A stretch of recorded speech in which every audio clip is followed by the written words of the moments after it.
Greetings, Aberdeen Heights folks and our Safe Harbor friends. I've been thinking a great deal about how people relate to one another in this cultural moment. I've been thinking about the tensions and the power plays between political parties, between faith communities, between men and women, between the races. My own observation is that I see on one side the abuse of power, people being exploited, injustice. And then on the other side, the reaction to any kind of failing is just so unmerciful and vengeful in spirit. In some ways, it's sort of the worst of both worlds. There's a lack of love in our country, in our community, in our world, a lack even of understanding of what it means to love. And yet, when I think about what God is doing in the world, love is at the very heart of his mission.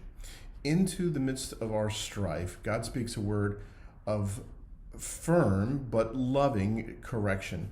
And it comes to us from Galatians 5, where Paul has been teaching the Galatians that outward obedience to cultural norms, even religious norms, is not what Christian spirituality is all about. Christ came to set us free from these performative acts so that we could be about the real work of God's kingdom, and that's love. So, keeping that in mind, I'm going to read from Galatians chapter 5, beginning in verse 1. For freedom Christ has set us free. Stand firm then, and do not submit again to a yoke of slavery. Look, I, Paul, say to you that if you accept circumcision, that was the outward sign of God's covenant in the Old Testament, Christ will be of no advantage to you. I testify again to every man who accepts circumcision that he is obligated to keep the whole law. You are severed from Christ, you who would be justified by the law. You have fallen away from grace.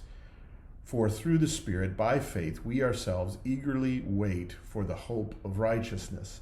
For in Christ Jesus, neither circumcision nor uncircumcision counts for anything, but only faith working through love.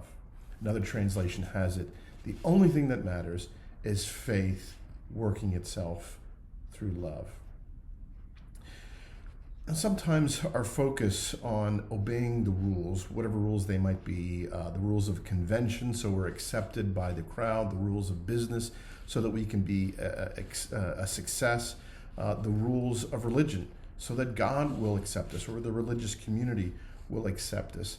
Our attention on the rules sometimes takes our proper focus away from what God cares most about, the people around us.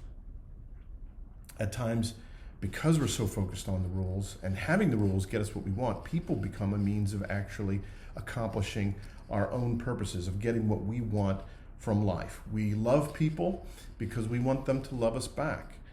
We have friends who share our interests, our perspectives, our politics as a way of feeling more secure about our own perspectives. Yes, see, we're right because other people think what I think.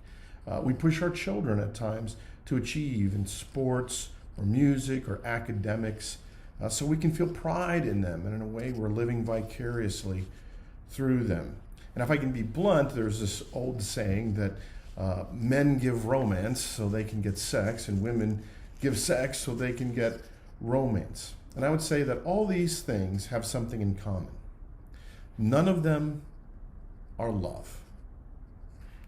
It's only when we know that we are loved by our Creator that we can be freed to actually love the people around us. Love has got to be born of freedom. Otherwise, love becomes transactional, something we give so that we can receive.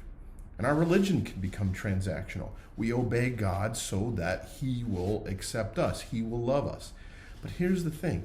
Christ has set us free from that kind of dynamic. In Christ, God gives himself away to us freely, to set us free, so that we can give ourselves away freely to others.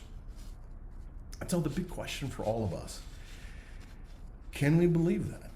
Can we believe that we are really loved by God? Can you believe that you are loved by God? Because when we trust that, and trust is just another way of talking about faith, when we trust in God's love for us, it changes us. It sets us free from our anxieties and our worries about rejection and our worries about the future, because the King of the universe is looking out for us. Yes, there are hard things, but we can persevere because we know that we are loved. And we can give ourselves away freely, not out of obligation to the people around us. And if this is a way you would like to live your life, consider putting your trust in the love of God for you. And you might find yourself being set free in a way you have never known before. I pray we all experience more of that freedom this week for our good and for God's glory. Blessings on you all.